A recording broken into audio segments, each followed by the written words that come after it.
इसलिए शिव तत्व के अर्थ को जानने वाले श्रेष्ठ महात्मा उन्हें शिव कहते हैं।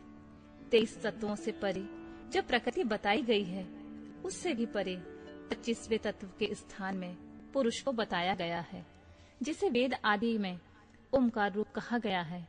ओमकार और पुरुष में वाच्यवाचक भाव संबंध रखता है। उसकी यथार्थ स्वरूप का ज्ञान एकमात्र वेद से होता है। वे ही वेदांत में प्रतिष्ठित हैं, किंतु वह प्रकृति से संयुक्त है। अतः उससे भी परे जो परम पुरुष है, उसका नाम महेश्वर है, क्योंकि प्रकृति और पुरुष दोनों की प्रवृत्ति उसी के अधीन है। अथवा यह जो अविनाशी त्रिगुणमय तत्व है, इसे प्रकृति समझना चाहिए। इस प्रकृति को माया कहते हैं। यह माया जिनकी शक्ति है, उन मायापति का नाम महेश्वर है। महेश्वर के संबंध से जो माया अथवा प्रकृति में क्षोभ उत्पन्न करते हैं, वे अनंत या विष्णु कहे गए हैं। वे ही कालात्मा और परमात्मा आदि नामों से पुकारे जाते हैं। उन्हीं को स्थूल या सूक्ष्म रूप भी कहा गया है। दुख अथवा दुख के हेतु नाम सत हैं। जो प्रभु उनका द्रावण करते हैं, उसे मार भगाते हैं। उन परम कारण शिव को साधु पुरुष रुद्र कहते हैं। कला काल आदि तत्वों से लेकर भूतों में पृथ्वी पर्यंत जो 36 तत्व हैं, उन्हीं से शरीर बनता है। उस शरीर इंद्रिय आदि में जो तंद्रा रहित हो, व्यापक रूप से स्थित हैं, वे ही भगवान शिव रुद्र कहे गए हैं। जगत के पिता रूप जो मूर्त्यात्मा है, उन सब के पिता के रूप में भगवान शिव विराजमान हैं। इसलिए वे पितामह कहे गए हैं। जैसे रोगों के निदान को जानने वाला वैद्य तदानुकूल उपायों और दवाओं से रोग को दूर कर देता है, उसी तरह ईश्वर लय योगाधिकार से सदा जड़ मूल रहित संसार रोग की निवृत्ति करते हैं। अतः संपूर्ण तत्वों के ज्ञाता विद्वान उन्हें संसार वैद्य कहते हैं। 10 विषयों के ज्ञान के लिए 10 इंद्रियों के होते हुए जीव तीनों कालों में होने वाले स्थूल सूक्ष्म पदार्थों को पूर्ण रूप से नहीं जानते, क्योंकि माया ने ही उन्हें मल से आवृत कर दिया है।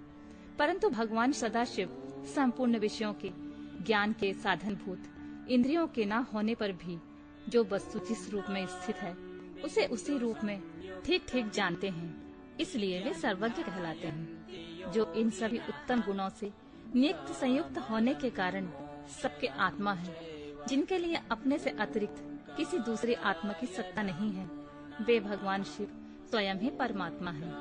आचार्य की कृपा से इन 8 नामों का अर्थ सहित उपदेश पाकर शिव आदि 5 नामों द्वारा निवृत्ति आदि 5 कलाओं की ग्रंथि का क्रमशः छेदन और गुण के अनुसार शोधन आदि करके गुणित उद्घात युक्त और अनिरुद्ध प्राणों द्वारा हृदय कंठ तालु भूमध्य और ब्रह्मरत्न से युक्त पुजष्टक का वेधन करके सुषुम्ना नाड़ी द्वारा अपनी आत्मा को सहस्त्रार चक्र के भीतर ले जाएं।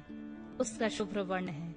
वह तरुण सूर्य के सदृश रक्त वर्ण केसर के द्वारा रंजित और अधोमुख है।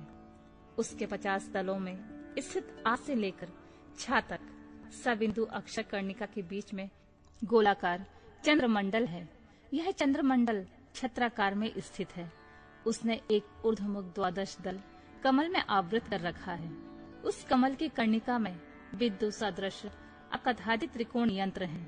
उस यंत्र के चारों ओर सुधा सागर होने के कारण वह मणिद्वीप के आकार का हो गया है। उस द्वीप के मध्य भाग में मणिपीठ है। उसके बीच में नाद बिंदु के ऊपर हंस पीठ है। उस पर परम शिव विराजमान है। उक्त चंद्रमंडल के ऊपर शिव के तेज में अपने आत्मा को संयुक्त करें। इस प्रकार जीव को शिव में लीन करके शाक्त अमृत वर्षा के द्वारा अपने शरीर के अभिषिक्त होने की भावना करें। तत्पश्चात अमृतमय विग्रह वाले अपने आत्मा को ब्रह्मरत्न से उतारकर हृदय में 12 दल कमल के भीतर स्थित चंद्रमा से परे श्वेत कमल पर अर्धनारीश्वर रूप में विराजमान मनोहर आकृति वाले निर्मल देव भक्त वत्सल महादेव शंकर का चिंतन करें। उनकी अंग कांति शुद्ध स्फटिक मणि के समान उज्जवल है। वे शीतल प्रभा से युक्त और प्रसन्न है। इस प्रकार मन ही मन ध्यान करके शांत चित हुआ मनुष्य शिव के 8 नामों द्वारा ही भावमय पुष्पों से उनकी पूजा करें।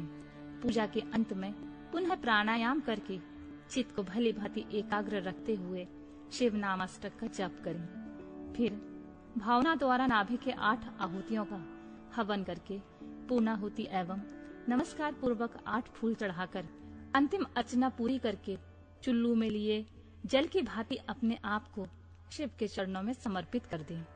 इस प्रकार करने से शीघ्र ही मंगलमय पाशुपत ज्ञान की प्राप्ति हो जाती है और साधक उस ज्ञान की सुस्थिरता को पा लेता है। साथ ही वह परम उत्तम पाशुपत व्रत एवं परम योग को पाकर मुक्त हो जाता है। इसमें संशय नहीं है।